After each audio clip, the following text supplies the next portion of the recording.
PHP MySQL শেখার আগে আমাদের জানা প্রয়োজন যে ওয়েব ডেভেলপমেন্টের জন্য আমাদের PHP MySQL আমরা কেন ইউজ করব।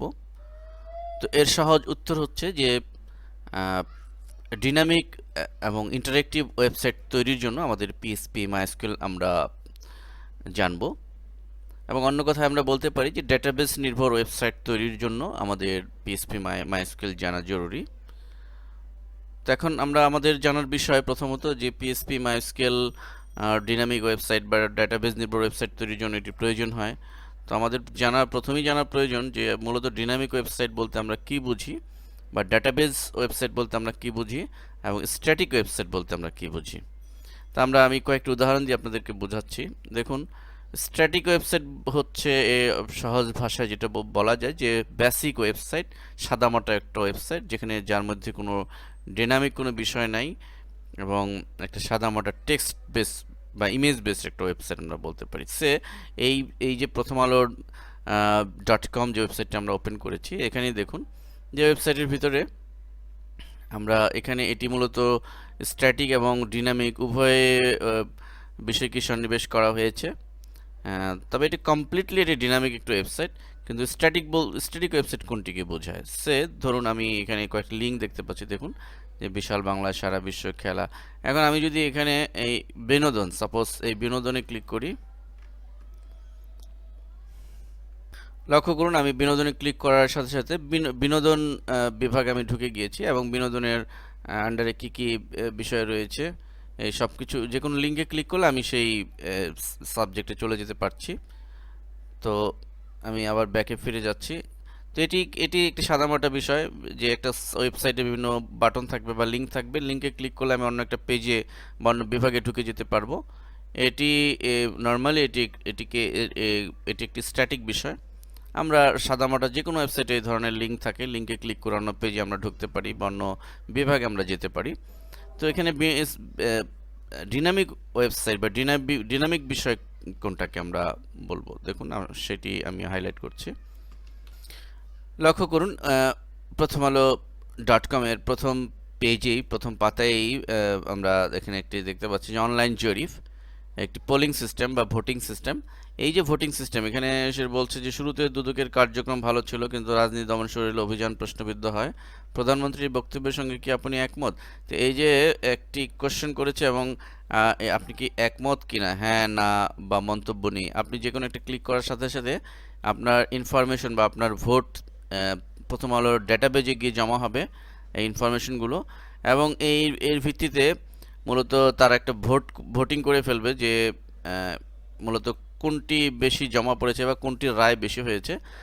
এই যে ভোটিং সিস্টেম, এটিকে আমরা ডিনামিক বলতে পারি, এটি স্ট্যাটিক নয়, কারণ এখানে কিন্তু মূলত অনেক বিষয় জড়িত। এখানে প্রোগ্রামিং স্ক্রিপ্ট করা হয়েছে, যেটিকে বলা হয় server base script language use করে এগুলো করা হয়েছে।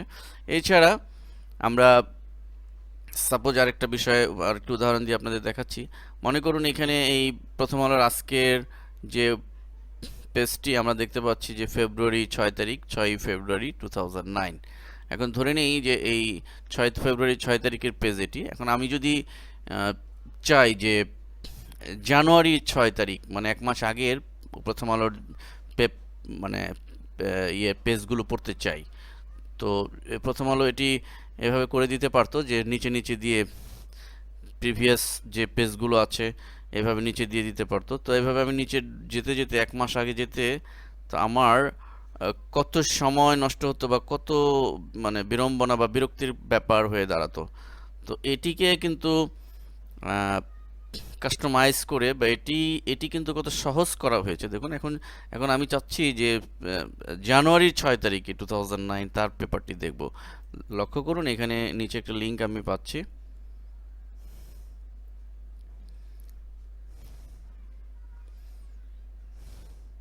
দেখুন পুরনো সংখ্যা, আমি পুরনো সংখ্যাতে ক্লিক করছি।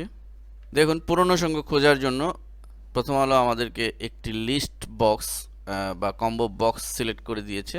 এখান থেকে আমি জাস্ট দেখুন আমি চাচ্ছি জানুয়ারির, এটি যেহেতু ফেব্রুয়ারি, জানুয়ারির 6 তারিখ, আমরা এখানে 6 সিলেক্ট করে দিলাম, 6, দ্যাটস অল। 2009 রয়েছে। আমি ইচ্ছা করলে আগের যে কোনো ইয়ারের সিলেক্ট করে দিলে সেটি যদি আমি ফাইন্ড আউট করতে চাই, তো দিয়ে আমি সাবমিট বাটনে যদি ক্লিক করি,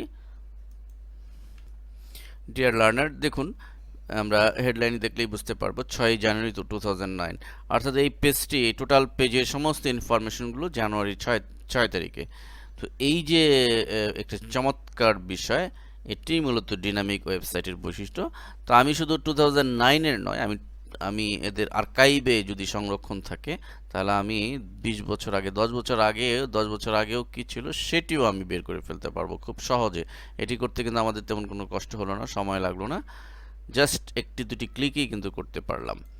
তো এই হচ্ছে ডিনামিক ওয়েবসাইটের বৈশিষ্ট্য। আরও একটি বিষয় আমি ডিনামিক ওয়েবসাইটের জন্য দেখাচ্ছি, যারা অ্যাডভান্স ইউজার তারা হয়তো বিরক্ত বোধ করতে পারেন, কিন্তু আমি বেসিক ইউজারদের জন্য এই বিষয়টি একটু হাইলাইট করছি, যেহেতু বোঝা দরকার যে actually dynamic website, interactive website বা ডেটাবেজ নির্ভর ওয়েবসাইট বলতে কি বুঝি। আমি লক্ষ্য করুন এটি বাটার একটি ওয়েবসাইট। এখন এই বাটা ওয়েবসাইটেও কিন্তু দেখুন একটি লিস্ট দিয়ে দিয়েছে যে আমি কোন বাটার, যে কুমিল্লা শাখা, সাপোজ কুমিল্লা বিবাড়িয়া বাজার বা কুমিল্লা সুপার স্টোর কুমিল্লা, এইটিতে ক্লিক করছি, মানে আমি জানার জন্য যে এই কুমিল্লা সুপার স্টোরে কী কী কালেকশন আছে বাটার, বা কোথায় এটির আসলে অ্যাড্রেস, এই ডিটেলস জানতে চাচ্ছি। তো এখানে তারা স্ট্যাটিক যদি ওয়েবসাইট হতো, এগুলি খুঁজতে আমাদের অনেক সময় লাগতো, কিন্তু জাস্ট একটি ক্লিকেই কিন্তু কুমিল্লার সুপার স্টোর, এই যে স্টোরটি রয়েছে, এই টোটাল স্টোরটির ইনফরমেশনটা আমি দেখতে পাচ্ছি। লক্ষ্য করুন। এবার ডিনামিক ওয়েবসাইট আরেকটি উদাহরণ আপনাদেরকে আমি দেখাচ্ছি। আমি এই উইন্ডোটি ক্লোজ করে দিচ্ছি। সেটি আর কিছু নয়, আমাদের এই আলহেরা মাল্টিমিডিয়ার ওয়েবসাইট। দেখুন আলহেরা মাল্টিমিডিয়ার ওয়েবসাইটটি যদি আমি লক্ষ্য করি, এখানে আমি যেটা করেছি, আমরা এটি জানি যে আমরা যে কোনো ওয়েবসাইট, অনেক ওয়েবসাইটই অনেক সময় ঢুকতে গেলে আমাদের লগ ইন করে ঢুকতে হয়, বা রেজিস্টার্ড মেম্বার ছাড়া নির্দিষ্ট কোনো পেজে যাওয়া সম্ভব হয় না। তো এই বিষয়টি, এই লগ ইন সিস্টেম ইউটিলাইজড করা ওয়েব পেজে, সেটিও কিন্তু আমাদের এই ডিনামিক ওয়েবসাইটের বৈশিষ্ট্য। আমরা যদি সাপোজ আমাদের একটি টিউটোরিয়াল সেকশন করেছে ফ্রি, তো ফ্রি টিউটোরিয়াল সেকশনে কেউ ক্লিক করলো শেখার জন্য, তো আমি ক্লিক করছি সাপোজ। লক্ষ্য করুন ফ্রি টিউটোরিয়াল সেকশনের জন্য কিন্তু শুরু টিউটোরিয়াল পেজে কিন্তু যায়নি, এখানে বলছে যে এখানে আমাকে লগ ইন করতে হবে, আইডি পাসওয়ার্ড দিয়ে আমাকে ঢুকতে হবে, এবং তার আগে আমাদের এই রেজিস্টার্ড হতে হবে। This tutorial only for registered member, অর্থাৎ রেজিস্ট্রেশন করলে আমাদের যারা রেজিস্টার্ড মেম্বার শুধু তারাই এই ফ্রি টিউটোরিয়াল সুবিধা ভোগ করতে পারবে বা এই পেজে যেতে পারবে। আমি রেজিস্টার্ড পেজে ক্লিক করছি। লক্ষ্য করুন তার জন্য ইউজারদের জন্য একটা ফর্ম হয়েছে। তো ইউজাররা এখানে তার নাম, তার এই জিমেল অ্যাড্রেস, পাসওয়ার্ড দিয়ে সে মেম্বার হবে, এবং এই ইউজার যে তার ইনফরমেশনগুলো দিল সেটি আমাদের আলহেরার যে নিজস্ব আমাদের ডেটাবেজে গিয়ে এটি এই ইনফরমেশনগুলো জমা থাকবে, এবং সে যখনই এই বিভাগে ঢুকবে, সে তার নির্দিষ্ট আইডি পাসওয়ার্ড দিয়ে ঢুকবে, এবং ডাটাবেজের সংরক্ষিত যে ইনফরমেশন তার সাথে মিলিয়ে কিন্তু যদি মিল হয় তবেই সে ঢুকতে পারবে, আদারওয়াইজ সে ঢুকতে পারবে না। এই যে লগ ইন সিস্টেমটি, এটিও কিন্তু ডিনামিক ওয়েবসাইটের বৈশিষ্ট্য। এবং সাথে সাথে ডেটাবেজ নির্ভর ওয়েবসাইট বলতে আমরা বলেছি ডেটাবেজ নির্ভর ওয়েবসাইট তৈরির জন্য php mySQL প্রয়োজন হয়ে পড়ে। আমরা যে আপনাদের একটু আগে দেখালাম যে রেজিস্ট্রেশন করার জন্য যে ফর্ম থাকে, এবং রেজিস্ট্রেশন করলো যে ইনফরমেশনগুলো, সেই ইনফরমেশনগুলো কোথায় গিয়ে জমা হবে, তো সেই ইনফরমেশনগুলো ধরে রাখা, হাজার হাজার লক্ষ লক্ষ ইউজার রেজিস্ট্রেশন করবে, তো সেই ইনফরমেশনগুলো আমাদের ডেটাবেজে জমা হবে, আমাদের ওয়েবসাইটের ডেটাবেজে জমা হবে, এবং সেখান থেকে আমরা ইচ্ছে করলে যে কোনো সময় কোনো মেইল পাঠাবো তার নামে, সেটি আমরা মুহূর্তে পাঠাতে পারবো। এই যে টোটাল ইন্টারঅ্যাক্টিভ বিষয়গুলো, এটি হচ্ছে ডেটাবেজ নির্ভর ওয়েবসাইট। তো আমরা মূলত আপনাদেরকে দেখালাম যে অ্যাকচুয়ালি ডেটাবেজ নির্ভর ওয়েবসাইট তৈরি বা ইন্টারঅ্যাক্টিভ বা ডিনামিক ওয়েবসাইট তৈরির জন্য মূলত আমাদের php mySQL শিখতে হবে। প্রসঙ্গক্রমে আমরা এটাও আপনাদেরকে বলছি যে সারা ওয়ার্ল্ডে যত প্রফেশনাল ওয়েবসাইট আছে সবগুলি কিন্তু ডিনামিক বা ডাটাবেজ নির্ভর ওয়েবসাইট। তো এবং এই ডিনামিক ওয়েবসাইটের রয়েছে বিশাল বাজার, বিশাল ডিমান্ড। তো আপনি যদি এই সেক্টরে প্রফিশিয়েন্ট হতে পারেন, তাহলে রয়েছে আপনার জন্য বিশাল opportunity. Not only Bangladesh, global মার্কেটও বিশাল অপরচুনিটি রয়েছে। লাইক ফ্রিল্যান্সিং সাইটে আপনারা জানেন যে ফ্রিল্যান্সিংয়ের মাধ্যমে হাজার হাজার ডলারের কাজ রয়েছে নেটে। তা আপনি যদি এসব ধরনের কাজ করে অফ টাইমে আপনার আপনার ঘরে বসেই যদি এই ধরনের কাজ করে প্রচুর আর্ন করতে চান, তো এ ধরনের প্রচুর কাজ রয়েছে। আপনি যদি এই প্রফেশন হতে পারেন, এক্সপার্ট হতে পারেন, তো এই পিএসপি মাইএসকিউএল শেখা প্লাস এই ডিনামিক ওয়েবসাইট তৈরি শেখা, এটির জন্য মূলত আমাদের এই টিউটোরিয়ালটির অবতারণা। তো এখানে আরেকটু কথা বলতে হয় যে ডিনামিক ওয়েবসাইট, অ্যাডভান্স লেভেলের ডিনামিক ওয়েবসাইট তৈরির জন্য কিন্তু শুধু পিএসপি মাইএসকিউএল শেখাটাই এনাফ না। এর বাইরেও আপনাদের কিছু বিষয় শেখার প্রয়োজন রয়েছে, যেমন জুমলা, বিশেষ করে ই কমার্স সাইট তৈরির জন্য। হ্যাঁ, যে ওয়েবসাইটের মাধ্যমে যে বেচা কেনা, সেটি সেই ধরনের কোনো ওয়েবসাইট ক্রিয়েট করতে হলে আমাদের পিএসপি মাইএসকিউএল দিয়েও করা যাবে, কিন্তু সাথে যদি জুমলা আপনি ভালো পারেন তাহলে এটি একটা পরিপূর্ণতা আসবে। তো বাজেট আমাদের জুমলার উপরেও ভিডিও লার্নিং রয়েছে বাংলা ভাষায়। যাই হোক, তো এই হচ্ছে বিষয়। তো এই জন্য আমরা পিএসপি মাইএসকিউএল শিখব।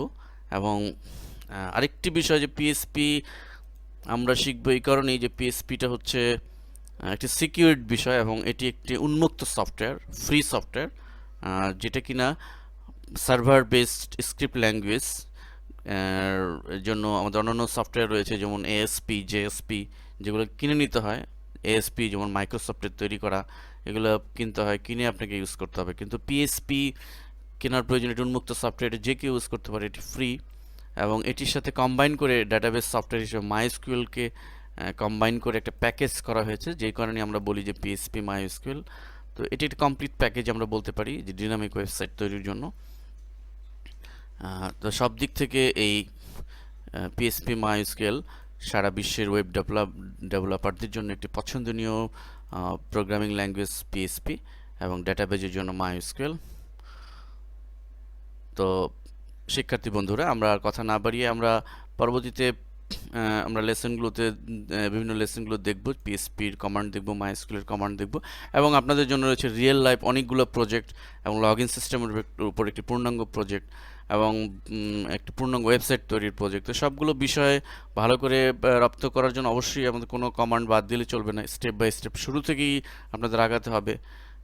কোনো একটি লেসন বাদ পড়লে হয়তো কোনো প্রজেক্ট পরিপূর্ণভাবে প্রজেক্ট করতে আপনাদের সমস্যা হতে পারে। প্রজেক্টগুলো নিজে নিজে প্র্যাকটিস করার জন্য রয়েছে সোর্স ফাইল। তো আমরা আমাদের সিডির 1 নম্বর সিরিজ সোর্স ফোল্ডারে এইগুলো দিয়ে দিয়েছি যেন আপনারা প্র্যাকটিস করতে পারেন। এবং সবশেষে আরেকটি কথা না বললেই নয় যে পিএসপি মাইএসকিউএল আসলে এরকম নয় যে আপনি শুধু আমাদের এই সিডিটি দেখে সম্পূর্ণ 100% শিখে ফেলবেন, তা না। তবে আমরা চেষ্টা করেছি মোটামুটি অনেক কিছু দেওয়ার জন্য, এবং এর বাইরে ওয়েবেও বিভিন্ন ইনফরমেশন রয়েছে। এবং সর্বোপরি এই লার্নিং প্যাকেজটি বুঝতে যদি কারো সমস্যা হয় বা কোনো কমান্ডে কোনো প্রবলেম হয়, কোনো প্রজেক্ট করতে গিয়ে যদি কোনো আপনারা সমস্যায় পড়েন, তাহলে welcome, every time you welcome. যে কোনো সাপোর্ট ইনশাল্লাহ পাবেন, বাই টেলিফোন, বাই ফিজিক্যাল, আমাদের বাই মেইল। আপনাদেরকে আমরা সাপোর্ট দিব যে কোনো সময়। তো ধন্যবাদ সবাইকে।